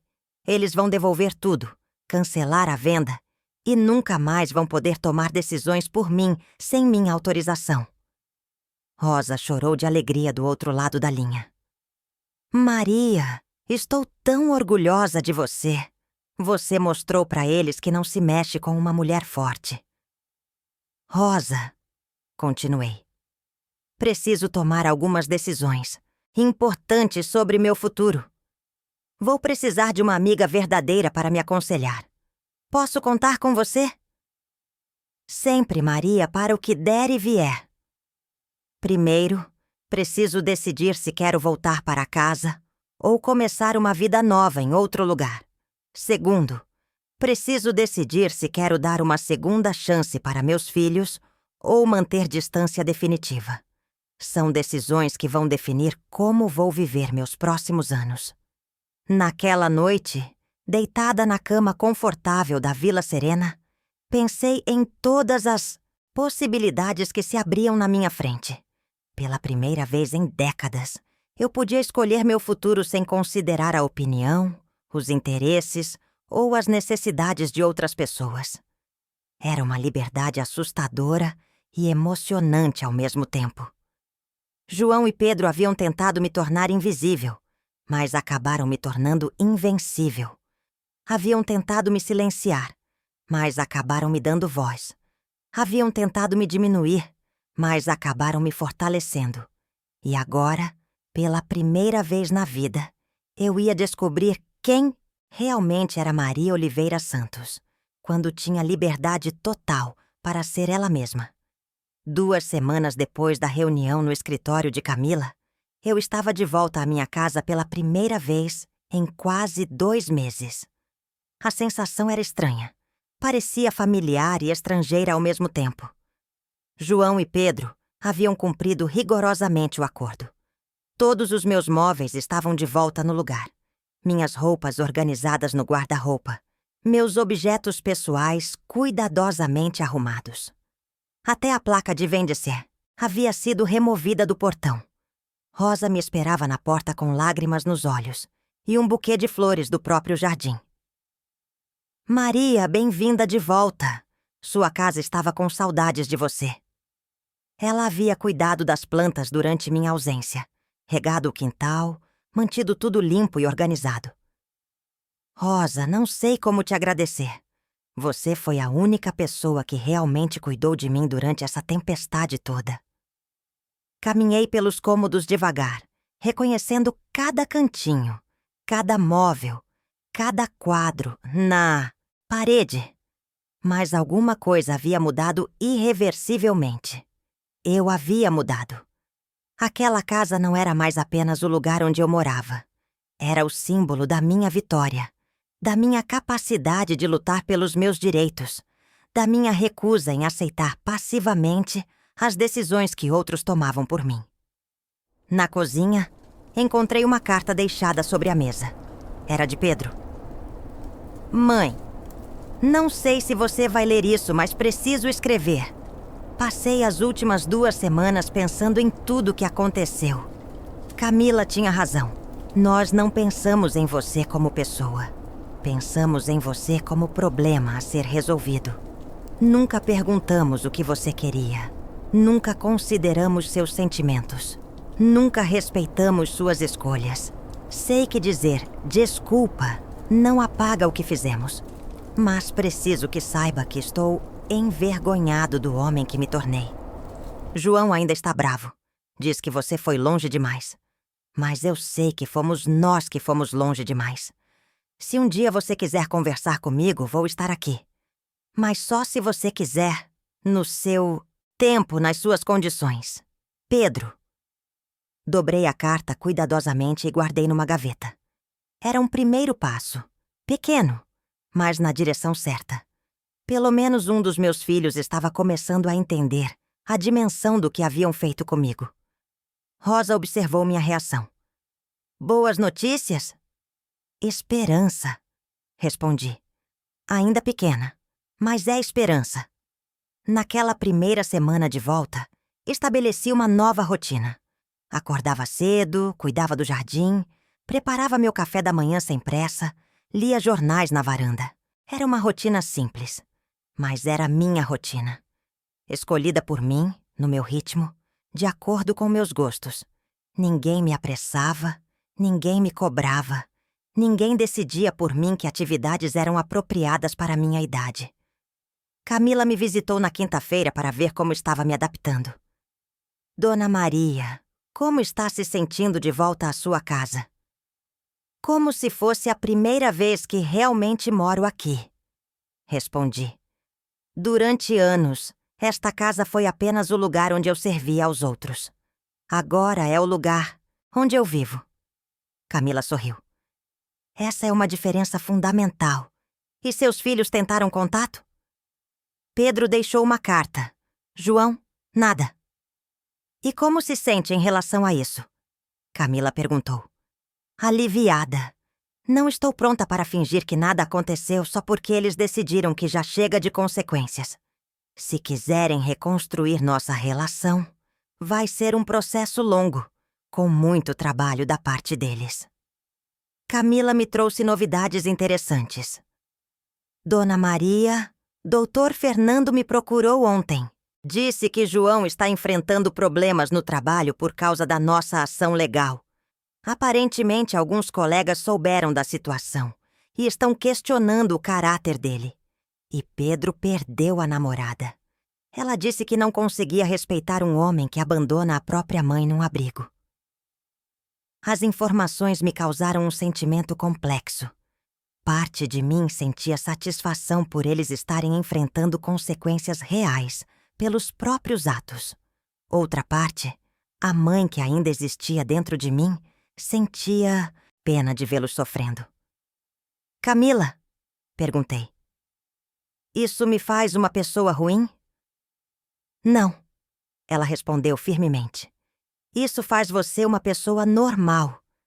É natural sentir satisfação quando justiça é feita. E é natural sentir pena dos próprios filhos, mesmo quando eles nos decepcionam profundamente. No fim de semana, recebi uma visita inesperada. Era Ana, sozinha, com expressão constrangida e humilde que eu nunca havia visto nela. Maria, posso entrar?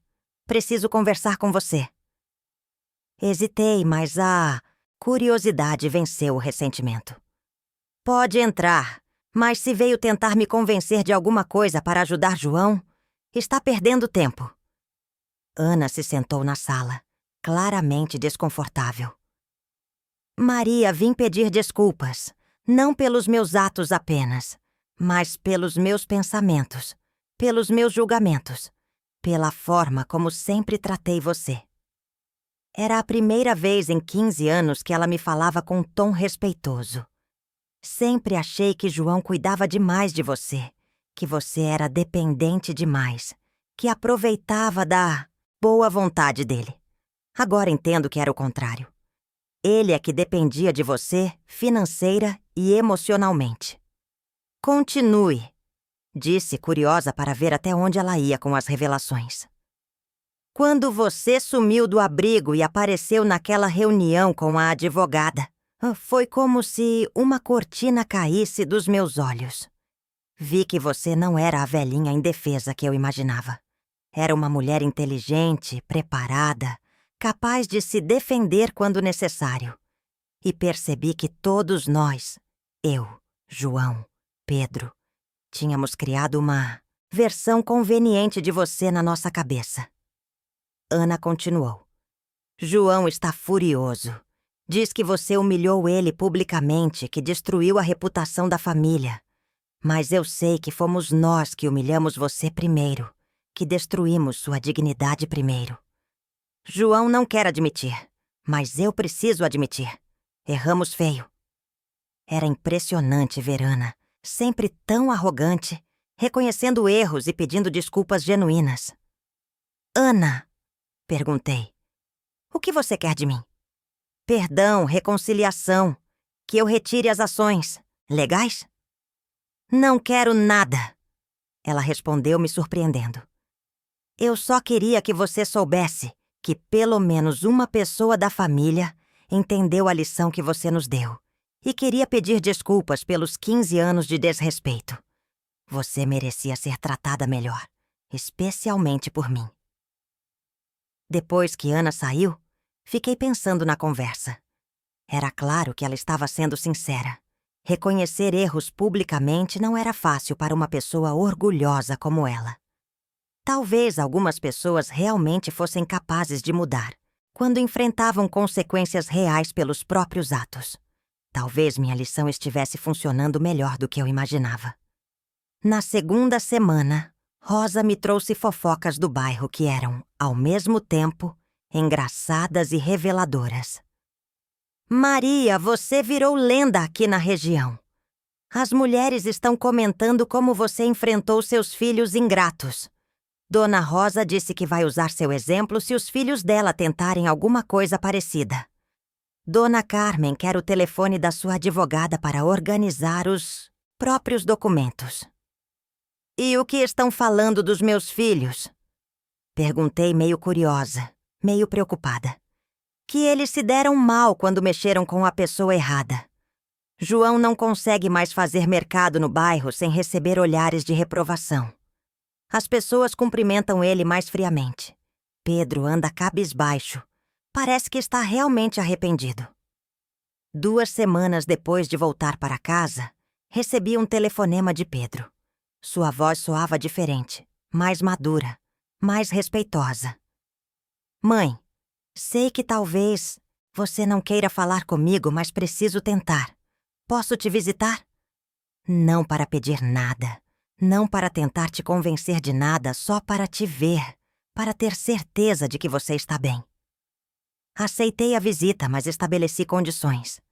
Pedro, você pode vir, mas vem sozinho. Fica no máximo 1 hora e não vai tentar me convencer de nada relacionado a dinheiro, casa ou reconciliação com João. Vai vir apenas para conversar como 2 pessoas adultas que estão tentando entender o que aconteceu entre elas. Pedro chegou no domingo à tarde trazendo flores, margaridas brancas, minhas favoritas. Estava mais magro, com olheiras, claramente havia perdido peso. Mãe, você está bonita. Parece mais forte. Estou mais forte, respondi. Descobri que tenho uma força que não sabia que existia. Conversamos na varanda tomando o café que eu preparei sem pressa. Pedro me contou sobre as consequências que estava enfrentando. Perdi a Júlia. Ela disse que não conseguia namorar um homem que abandona a própria mãe. Perdi alguns amigos também e, principalmente, perdi o respeito por mim mesmo. Era difícil vê-lo sofrendo, mas sabia que esse sofrimento era necessário para que ele entendesse a gravidade do que havia feito. Mãe, ele disse com voz embargada, eu não sei como pedir perdão por uma coisa tão grave. Não sei como reparar o dano que causamos. Não sei nem se você consegue me perdoar algum dia. Olhei para ele por um longo momento antes de responder. Pedro, perdão não é algo que se pede uma vez e se recebe automaticamente. Perdão se constrói com mudança real, com atitudes consistentes, com respeito genuíno. O que eu preciso fazer? Ele perguntou. Precisa provar que realmente mudou. Precisa me tratar como pessoa independente, não como responsabilidade sua. Precisa aceitar minhas decisões, mesmo quando não concordar com elas. Precisa entender que nossa relação nunca mais será baseada em você me proteger ou me cuidar, mas em respeito mútuo entre duas pessoas adultas. Pedro assentiu. Posso tentar?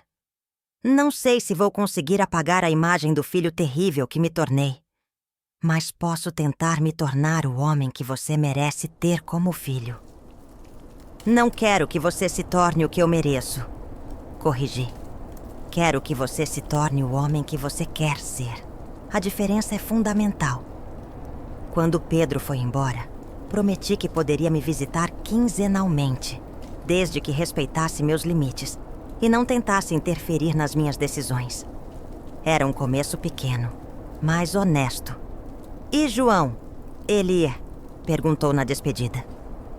João terá que fazer o próprio caminho. Quando ele estiver pronto para uma conversa real, baseada em respeito e não em orgulho ferido, eu estarei aqui. Naquela noite, refleti sobre a visita de Pedro. Ele parecia genuinamente arrependido. Não apenas por ter sido pego, mas por ter entendido a dimensão do dano que causou. Era possível que tivéssemos uma chance de reconstruir nossa relação em bases mais saudáveis, mas seria um processo longo que exigiria paciência e vigilância constante da minha parte. Camila me ligou na terça-feira com novidades sobre João. Dona Maria, Doutor Fernando me informou que João está consultando outros advogados para tentar reverter nossa ação. Aparentemente ainda acredita que pode provar que a senhora foi coagida por mim. A informação não me surpreendeu. João sempre foi orgulhoso demais para aceitar derrota. O que isso significa para mim? Perguntei. Nada. Temos documentação sólida, testemunhas idôneas, laudos médicos, atestando sua perfeita capacidade mental. Qualquer tentativa dele será apenas desperdício de dinheiro e tempo. Mas mostra que ele ainda não entendeu a lição. Talvez precise de lições mais duras, respondi, sentindo uma determinação fria tomar conta de mim novamente. 3 meses depois de retornar para casa, eu havia estabelecido uma nova vida baseada em escolhas próprias e respeito próprio. Acordava quando queria, comia o que gostava, recebia visitas quando tinha vontade, saía para passear sem dar satisfação para ninguém. Era uma liberdade que nunca havia experimentado, nem quando jovem, pois sempre havia alguém, marido, filhos, patrões, para quem eu precisava prestar contas. Pedro mantinha as visitas quinzenais, sempre respeitoso, sempre perguntando sobre minha vida, sem tentar influenciar minhas decisões. João continuava ausente, aparentemente ainda processando a humilhação de ter sido superado pela própria mãe.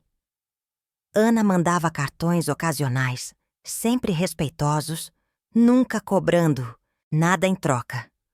Uma tarde, sentada no jardim que voltara fora a florescer sob meus cuidados, percebi que havia conquistado algo mais valioso que vingança. Havia conquistado respeito, meu próprio respeito, e o respeito de quem realmente importava. João e Pedro haviam tentado me diminuir, mas acabaram me fazendo crescer. Haviam tentado me silenciar, mas acabaram me dando voz. Haviam tentado me tornar invisível, mas acabaram me tornando inesquecível. Naquele momento, entendi que a verdadeira vitória não era ter punido meus filhos pelos erros que cometeram. A verdadeira vitória era ter descoberto aos 74 anos que nunca é tarde para se defender, para exigir respeito, para tomar as rédeas da própria vida. E, principalmente, que amor sem respeito não é amor. É apenas chantagem emocional disfarçada de sentimento. 1 ano depois de ter saído do abrigo, acordo todas as manhãs numa rotina que escolhi para mim mesma. São 6 horas da manhã, e o primeiro raio de sol entra pela janela do meu quarto. O mesmo quarto onde criei meus filhos, mas que agora é verdadeiramente meu espaço. Levanto devagar, não por limitação física, mas porque finalmente posso fazer tudo no meu próprio ritmo, sem pressa de ninguém, sem horários impostos por outros. Desço para a cozinha e preparo o meu café da manhã. Pão francês torrado, queijo Minas que compro na feira toda sexta-feira, geleia de amora que aprendi a fazer assistindo vídeos na internet. Sim, eu, Maria Oliveira Santos, aos 75 anos, aprendi a usar computador, navegar na internet, assistir receitas no YouTube. Descobri que nunca é tarde para aprender coisas novas, quando você tem curiosidade e tempo para si mesma. Sento na varanda que reformei com o dinheiro que antes gastava, tentando agradar filhos ingratos. Agora tenho uma cadeira de balanço confortável, vasos suspensos com flores que escolhi, porque gosto das cores. Uma mesinha onde apoio o meu café e o jornal que leio todos os dias. É um espaço pequeno, mas é inteiramente meu, decorado com meu gosto, organizado para meu conforto. Rosa ainda vem tomar café comigo 2 vezes por semana. Nossa amizade se aprofundou depois de tudo que passamos juntas. Maria, ela me disse semana passada, você inspirou metade das mulheres do bairro. Dona Rosa finalmente pôs o filho irresponsável para fora de casa. Dona Carmen parou de emprestar dinheiro para a filha gastadora. Você virou exemplo de mulher que não aceita desrespeito. A verdade é que nunca busquei ser exemplo para ninguém. Apenas busquei ser respeitada como pessoa, como dona dos meus próprios bens, como mulher capaz de tomar decisões sobre minha vida. Mas se minha história ajudou outras mulheres a se valorizarem, fico feliz. Às vezes é preciso que uma pessoa se levante para mostrar para as outras que é possível resistir. Pedro mantém as visitas quinzenais religiosamente há 1 ano. Mudou muito. Está mais maduro, mais respeitoso, mais consciente das próprias falhas. Na visita da semana passada, trouxe uma namorada nova, Fernanda, uma moça simples e educada, que me tratou com carinho genuíno desde o primeiro encontro. Dona Maria, ela me disse, Pedro me contou toda a história. Quero que saiba que admiro muito sua coragem. Durante o almoço que preparei para eles, Fernanda me fez perguntas sobre minha vida, meus gostos, meus planos. Não perguntas para avaliar minha capacidade mental ou vasculhar informações sobre patrimônio, mas perguntas de quem tem interesse genuíno na pessoa com quem está conversando. Dona Maria, o que a senhora mais gosta de fazer nos fins de semana? Gosto de cuidar do jardim, ler, assistir filmes antigos na televisão. E vocês? O que gostam de fazer juntos? Foi uma conversa entre pessoas adultas, baseada em interesse mútuo e respeito. Pedro observava a nossa interação com um sorriso que misturava alívio e orgulho. Depois que ela foi ao banheiro, ele me disse: Mãe, obrigado por receber a Fernanda com carinho. Sei que não tinha obrigação de ser gentil com ela depois de tudo que aconteceu. Pedro, respondi, Fernanda não tem culpa dos nossos erros passados e ela me trata com respeito. Então recebe respeito de volta. João é uma história diferente. Neste 1 ano, tentou o contato 3 vezes. A primeira foi 6 meses depois que voltei para casa. Ligou no meu aniversário como se nada tivesse acontecido, desejando felicidades e perguntando se eu estava bem. Respondi educadamente, mas friamente. A segunda foi no Natal.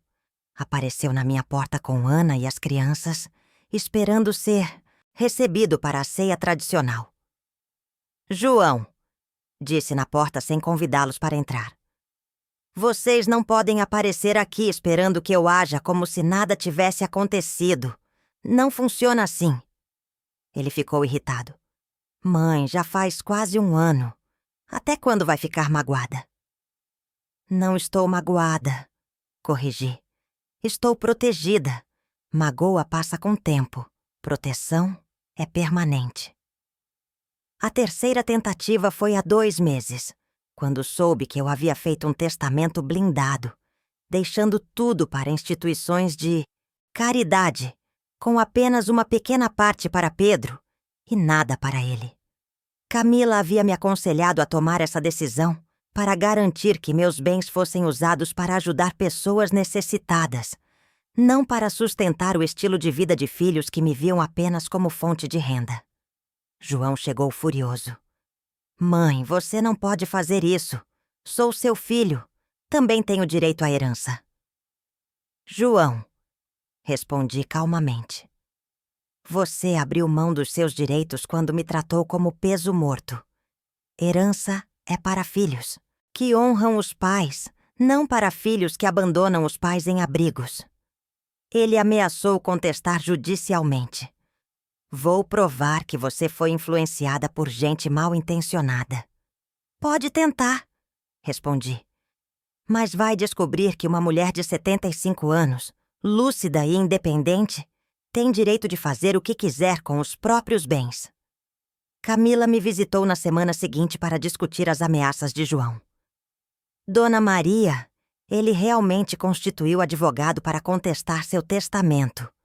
Mas não se preocupe, temos documentação sólida provando sua perfeita capacidade mental e suas razões legítimas para as decisões que tomou. Camila, perguntei. Você acha que sou muito dura com ele? Acho que está sendo justa. João quer as vantagens de ser filho, sem aceitar as responsabilidades de ser filho.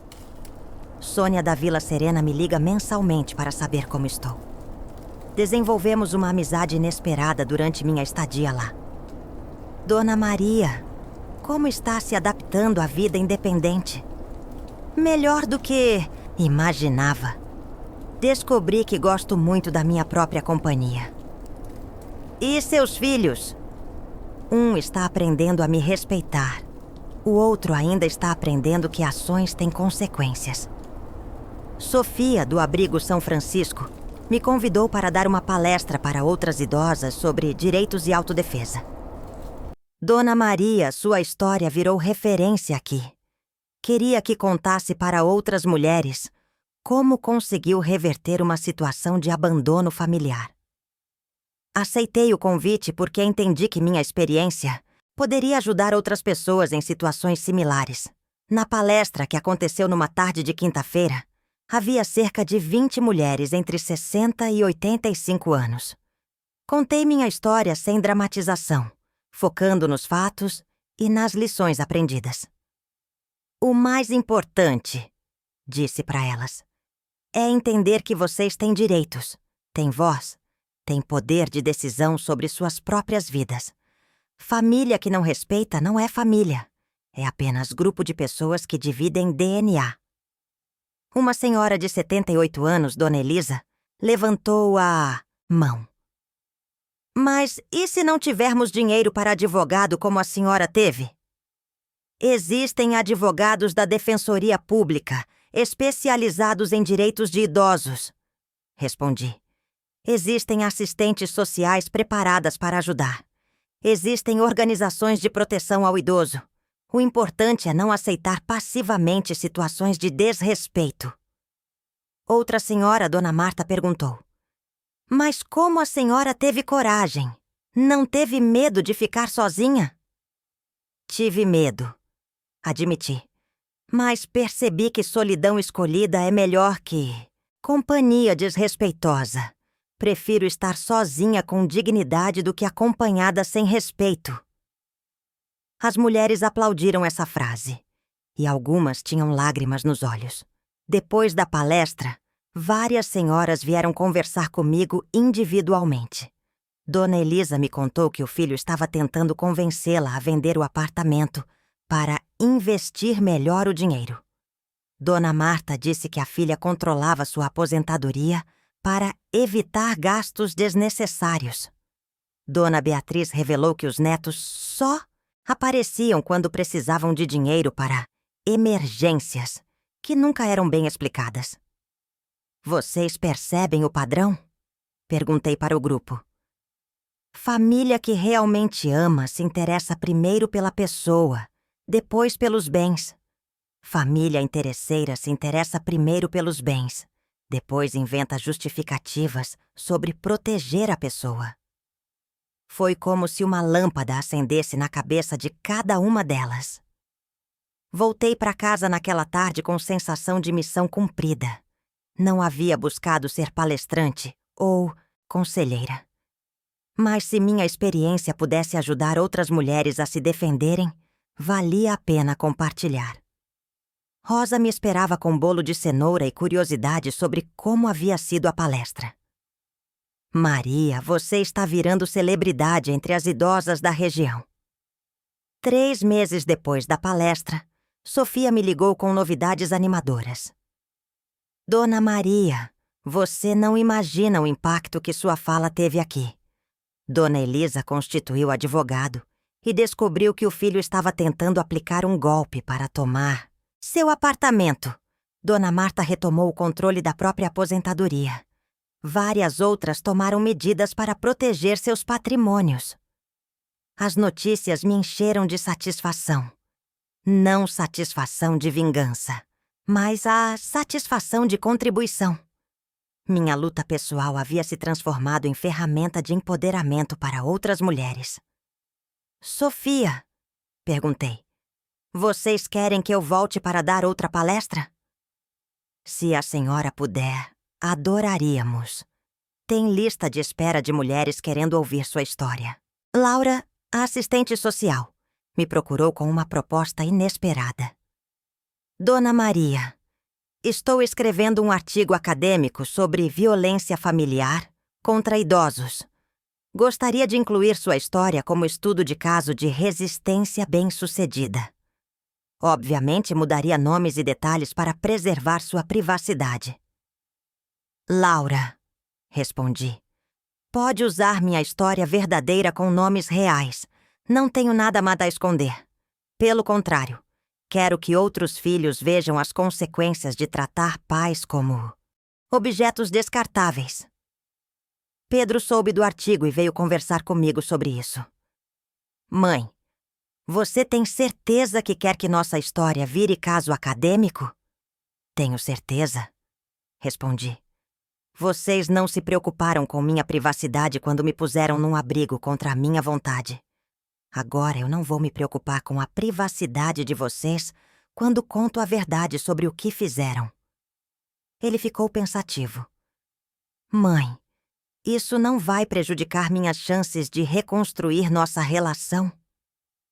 Pedro, nossa relação está sendo reconstruída baseada na verdade, não em segredos.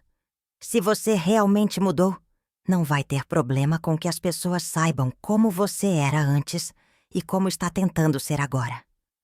Ele assentiu. Tem razão. Talvez seja bom mesmo que minha história sirva de exemplo para outros filhos. Fernanda, namorada do Pedro, teve uma reação que me surpreendeu positivamente. Dona Maria, li o artigo da Laura online. Quero que saiba que admiro ainda mais sua coragem depois de conhecer todos os detalhes. Ela havia procurado o artigo por conta própria, lido minha história completa e, em vez de julgar nossa família, havia admirado minha resistência. João, previsível, ficou furioso quando soube da publicação acadêmica. Ligou gritando: "Mãe, você nos humilhou publicamente. Nossa família virou chacota acadêmica." "João", respondi calmamente, "vocês se humilharam sozinhos quando decidiram me tratar como lixo descartável. Eu apenas documentei os fatos." Ele desligou o telefone batendo como sempre fazia quando não conseguia me intimidar. Ana teve uma reação diferente do marido. Veio me visitar sozinha uma semana depois da publicação do artigo. "Maria, li o que Laura escreveu sobre nossa família. Está tudo correto, inclusive as partes sobre meu comportamento. Queria que soubesse que não estou brava. Na verdade, fico feliz que nossa história possa ajudar outras famílias a não cometerem os mesmos erros." "Ana", perguntei, "como está a sua relação com o João depois de tudo isso?" "Difícil", ela admitiu. "Ele ainda acredita que vocês exageraram na reação, que mereciam uma segunda chance sem consequências. Eu tento explicar que algumas ações não têm volta, mas ele não aceita." 2 anos depois de sair do abrigo, minha vida estabeleceu um equilíbrio que nunca havia experimentado. Acordo quando quero. Faço o que gosto. Recebo quem me trata com respeito. Rejeito quem tenta me usar. É uma vida simples, mas é uma vida honesta, baseada em escolhas próprias e relacionamentos saudáveis. Pedro continua evoluindo. Agora traz Fernanda para almoçar comigo uma vez por mês, sempre perguntando antes se posso recebê-los. Sempre respeitando quando digo que prefiro ficar sozinha. Eles noivaram mês passado e me convidaram para a cerimônia. "Mãe", Pedro disse, "sei que talvez seja cedo demais para você se sentir confortável em eventos familiares, mas gostaríamos muito que estivesse lá." Aceitei o convite porque percebi que Pedro realmente havia mudado. Na cerimônia, ele me apresentou para os amigos como minha mãe, a mulher mais forte que conheço. Não como minha mãe, coitadinha. Não como minha mãe que tem problemas de saúde, mas como mulher forte. Era o reconhecimento que sempre quis receber. João não foi ao noivado do irmão. Ana veio sozinha e me contou que eles estavam passando por problemas no casamento. João não consegue superar o orgulho ferido. Vive dizendo que você foi longe demais, que não deveria ter humilhado ele publicamente. "Ana", perguntei, "você acha que ele algum dia vai entender?"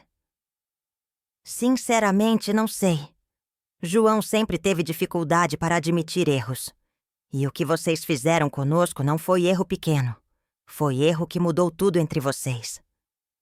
A resposta de Ana me trouxe uma paz estranha.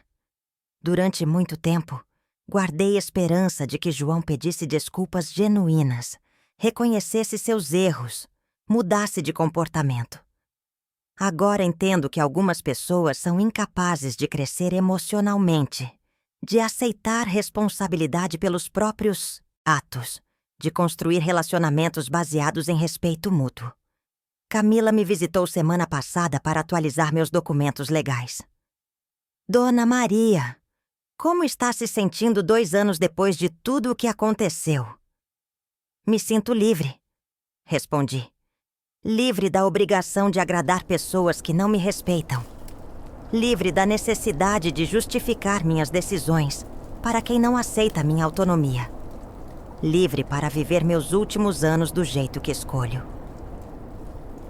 "E não sente falta dos relacionamentos familiares tradicionais?" Camila perguntou.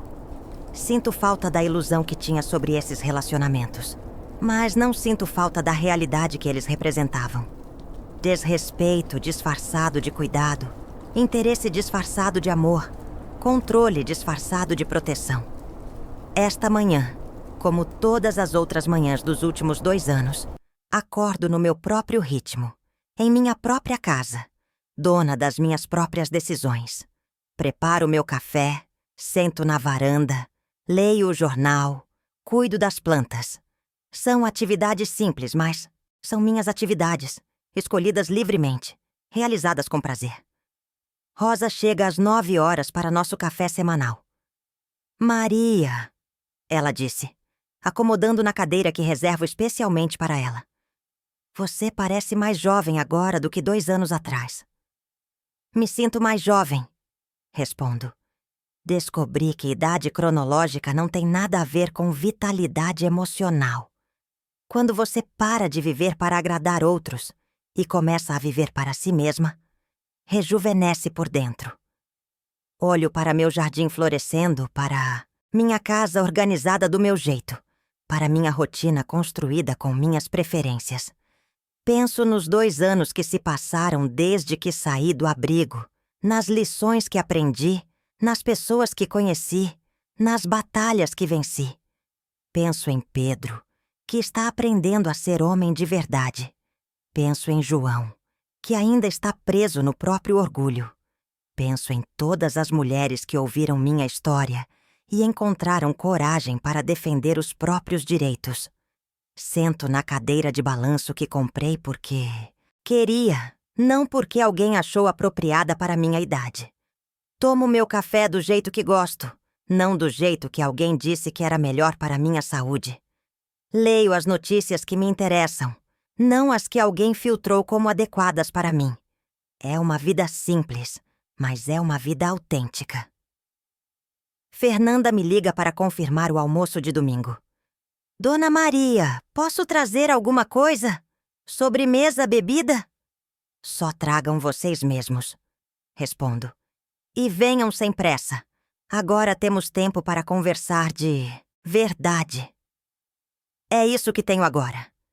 Tempo para relacionamentos genuínos baseados em respeito e carinho mútuos. Esta tarde vou receber a visita de uma jornalista que quer escrever uma reportagem sobre direitos de idosos. Laura indicou minha história como exemplo de resistência bem-sucedida. Dona Maria, a jornalista me disse por telefone. Sua história pode inspirar muitas pessoas. Espero que sim, respondi. Mas, principalmente, espero que inspire filhos a tratarem pais com dignidade, antes que seja tarde demais. Às vezes, o maior recomeço é o silêncio que a gente escolhe manter. Não o silêncio da submissão, mas o silêncio da sabedoria. O silêncio de quem aprendeu que nem todo relacionamento vale a pena salvar, que nem toda família merece sacrifícios infinitos, que nem todo amor deve ser incondicional.